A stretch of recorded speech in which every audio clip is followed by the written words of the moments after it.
Hey guys, iPokemon here. If you're looking behind me, you probably noticed my poster wall is completely incomplete. It's just that I need to have a nice, probably 4 or 5 boosters for me to continue on, so that everything stays there, it doesn't look stupid. But anyway, that's completely off topic. Today, I'm going to be talking about Pudding Collection, Part 5. And this is pretty much a direct continuation of yesterday's video of money management, but this is kind of like an expected percentage you should pay for a collection, and it all depends on or mostly depends on the price the collection's worth. So the obvious thing is if a collection, so say someone wants to sell their cards and they eBayed everything up, they've eBayed every single card up and the value comes to 500.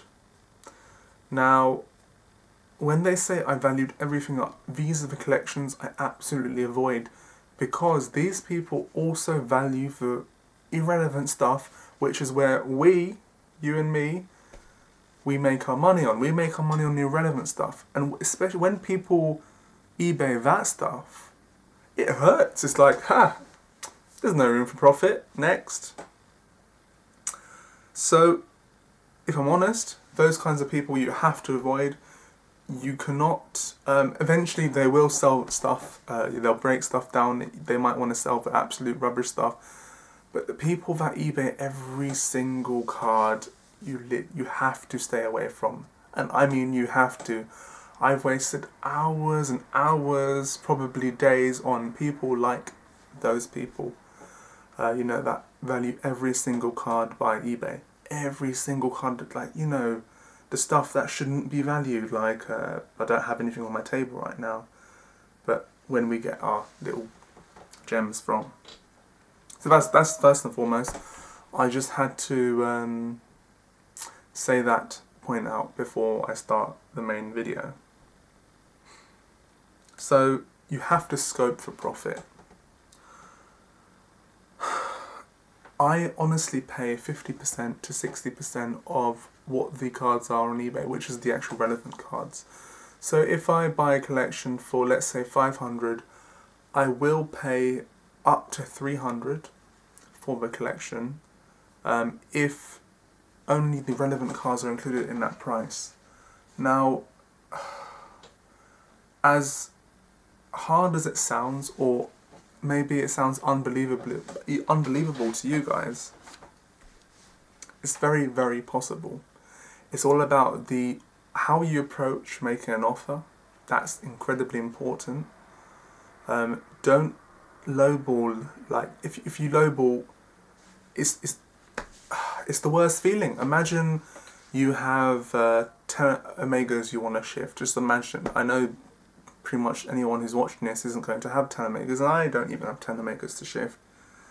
And someone offers you £200 or dollars for the lot. In your head, you're just thinking, what the... you just want to block them. Absolute block them. Now, switch shoes. Imagine someone has 20 Omegas to shift. The value is 400. You offer 200. You're like, no. What? What can you do?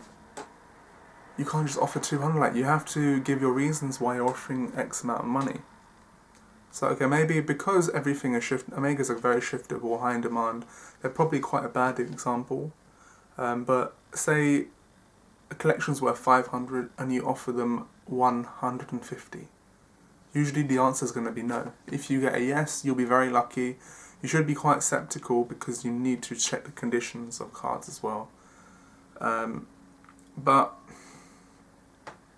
lowballing is incredibly insulting, and I would stay well away from that, because everything just so jumbled up in my head. But okay, so collection's 500, you offer them 250, 300, you give exact reasons why you offered this amount. So with me, I tell the honest truth. I'm a very honest person.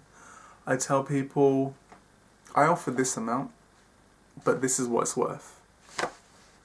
I'll tell them the truth. Probably about 40 to 50% of the people that I make an offer to initially for the collection, they come back to me. Don't lowball. Don't lowball. You have to give your reasons for your price you're offering. Say 10% is eBay, 5% PayPal. They say no, 3.4% is PayPal. Not everyone knows that. And then you break up, actually PayPal is this amount plus 3.4%, and you got top loaders, then you got postage, and then you got the labour. You know, you kind of have to pay yourself what you think you're worth. Simple as. Anyway, thanks guys for watching. iPokemon here.